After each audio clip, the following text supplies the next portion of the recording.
বুদ্ধিজীবী রহিমা খাতুন প্রেসিডেন্ট, কিন্তু উনি কোনোদিন অফিসে আসে না। উনার ব্যাটা পঞ্চায়েতের যত আছে উনার সব লিড করে। প্রত্যেকটা এস্টিমেটের জন্য 2,000 কোটি টাকা নিছে, 5,000 কোটি টাকা নিছে নতুন এস্টিমেট বানানোর জন্য। ইঞ্জিনিয়ারকে দিছে, কোন নিয়মে আছে, আরো বহুত কিছু আছে। নাম কি মানুষজনের নাম কি? রফিকুল ইসলাম। রফিকুল ইসলাম। উনি প্রেসিডেন্ট না, উনার মা প্রেসিডেন্ট, কিন্তু উনার মা আসে না, উনি দেনগিরি করে। এটার আইনগত ব্যবস্থা যারা লাগে তাই করবে। আজকে কি হয়েছে? আজকের কোনো কথা নেই, আমার একটা কাজ আছে, ওটা আমি প্রেসিডেন্টের সাথে কথা কম, কিন্তু না করে উনি কথা কয়, মানে লড়া জনে। কি নাম আছে প্রেসিডেন্ট জনাব? প্রেসিডেন্ট নাম রহিমা খাতুন, কিন্তু ওনার ছেলে রফিকুল ইসলাম। রফিকুল ইসলাম দেওয়ানি করে, দেওয়ানগিরি করে। পঞ্চায়েত গইটা বহেনি, পঞ্চায়েতে বসে, বলকে এসে বসে, সেক্রেটারির সাথে কথা কয়, সবখানে করে। সকল কাম কাজ কোনে করে?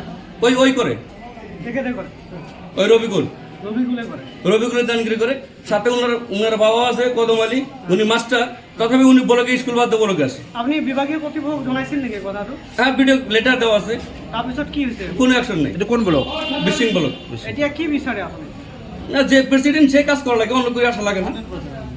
আমার অন্য কোনো যাবে প্রেসিডেন্ট, উনি প্রেসিডেন্ট পঞ্চায়েতের প্রতিনিধি হয়েছে, উনার পঞ্চায়েতের রিমোট কন্ট্রোল টু আমার এই রফিকুলের হাতত। রফিকুল হাত, রফিকুলে সকল কাম কাজ করে। রফিকুল সকল কাম কাজ করে। কিন্তু দেখা কইছে অভিযোগ দিয়ে তার পিছতো কোনো পদক্ষেপ নয়।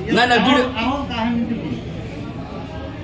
এটা কাহিনী ভিডিও বিস্ফোরণ কোনো কাহিনী নেই।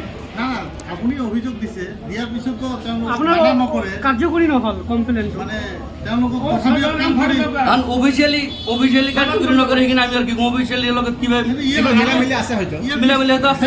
ইয়াৰ পিছৰ কাৰণে নহয়, মুখ্যমন্ত্ৰীয়ে কৈছিল যে পঞ্চায়তৰ যিটো নিয়ম আছিল, পঞ্চায়তত গৈ তেওঁৰ মানে অভিভাৱকে পঞ্চায়তত থাকি যাব নোৱাৰিব। যাব না, কিন্তু অভিভাবক একদম পঞ্চায়েতে থাকে, এখানেও থাকে, ব্লকেও থাকে, সব